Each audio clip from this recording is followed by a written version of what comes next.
Cek cek cek. Assalamualaikum warahmatullahi wabarakatuh. Perkenalkan, nama saya Zulfakur Zikriana dengan NIM 230001829.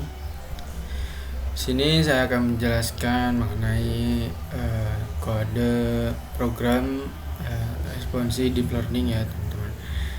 Sini ada import libraries. Di sini udah tau lah, ini fungsinya buat import data dari kita ya. Nah, di sini ada set random. Nah, di sini random setnya di 42, terus sama ini datasetnya itu load dataset. Nah, di sini kayaknya aku ngejelasinnya cuma beberapa kode programnya aja, karena di sini banyak banget kode programnya. Kalau dijelasin semuanya bakalan lama banget. Nah, sini kayak yang inti-inti aja ya teman-teman.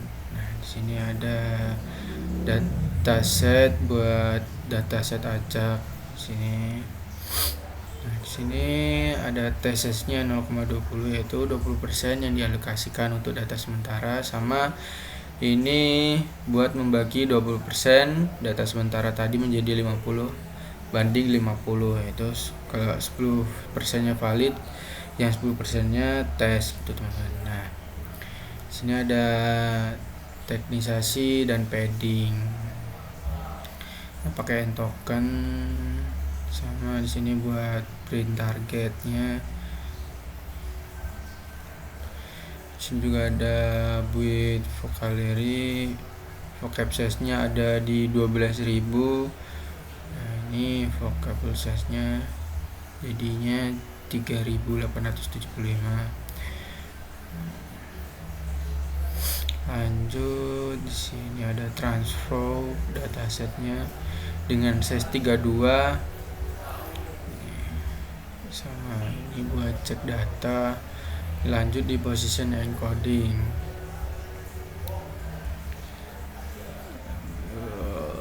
Lanjut, udah. Nah, ini di sini ada max position sama di model.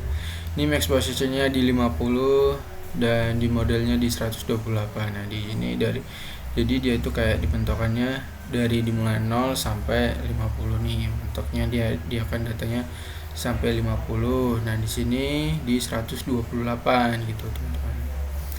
Nah, di sini ada juga black picture, sama di sini for dim in 0 sampai ke 4 ini.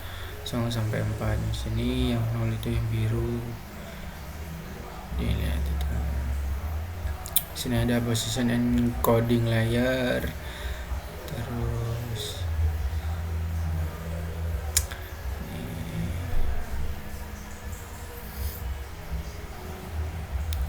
ini ada layer 4, jumlah encoder dan decoder layernya standarnya 4 sampai 6. Nah, di sini kita pakai 4. Ini di modelnya kita isiin 128, yaitu dimensi mdecoding dan representasi internalnya. Terus num heads nya 8, backslash nya 64, seek length nya 50, dff nya 512, dropout rate nya 0,1. Untuk regulasi untuk mencegah overfitting. Sini ada dummy input, multi attention nya sama self attention. Terus sini untuk return attention score-nya. Nah, ada query position sama key position. Attention-nya map head 1. Ini buat taruh di sini. Fix size sama skornya dari 0 sampai 6.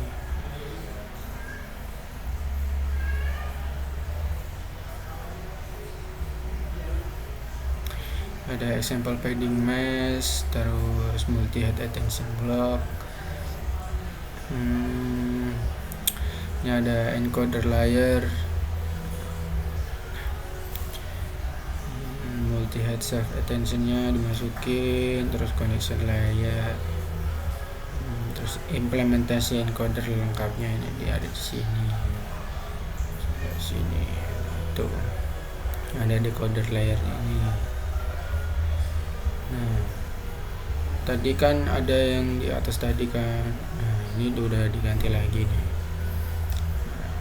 Ini di hasilnya padding meshnya 27128.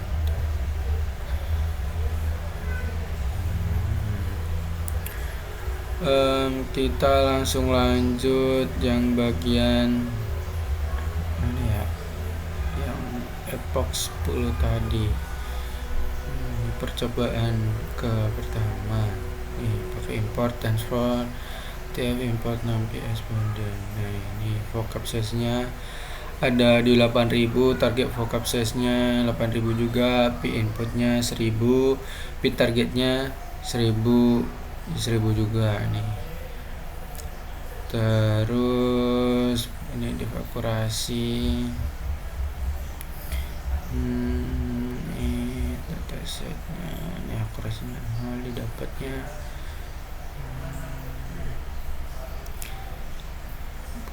Nah ini epox, ini untuk percobaan yang pertama yaitu pakai epox 10.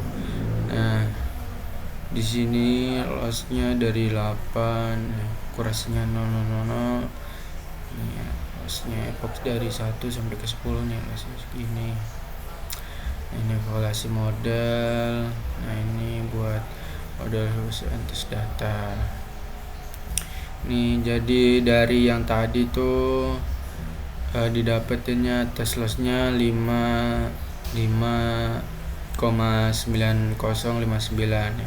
Buat akurasinya di 0,17112. Nah ini untuk percobaan ke berapa ini? Nah, latihan juga ini di transform input vocabnya size masih sama ya, di sini sama yang kayak tadi. Ini dapatnya prediction shape-nya 3278 dan 8000, lossnya 9000, di akurasi 0. Kita lanjut di percobaan yang kita buat. Nah ini itu sebenarnya tadi tuh udah dijalanin, terus juga udah benar, cuman nah ini resep percobaannya udah benar juga, cuman emang karena tadi tuh terlalu didiamin lama jadi harus di run lagi. Nah ini belum selesai, tapi itu tadi udah. Nah di sini masih apa? Nah di sini kita pakainya epoxnya 30 ya. Nah buat input vocab size-nya masih sama juga. Terus langsung ke analisis akhirnya aja ya teman-teman. Nah di sini kesimpulan dan perbandingan. Yang pertama pelatihan awal pakai 10 epoxnya tadi. Nah di sini lossnya sekitar 8,6013. Nah untuk epox 1 menurun menjadi 5. Ini yang epox 1 didapetinnya segini. Terus yang epox 10 dapatnya di 5,8028 dengan akurasi 0,056 buat yang epox 1 tadi. Terus meningkat jadi 0,16,9 buat epox yang 10. Prediksi awal menggunakan predict function sebelum debug menghasilkan output yang sangat pendek seperti debugging dengan predict with debug menunjukkan bahwa end token diprediksi pada langkah kedua, berarti diikuti oleh token ID 3 lalu end token dengan ID 7. Nah yang kedua pelatihan tambahan yang 30 yang kita pakai tadi di 30 epox.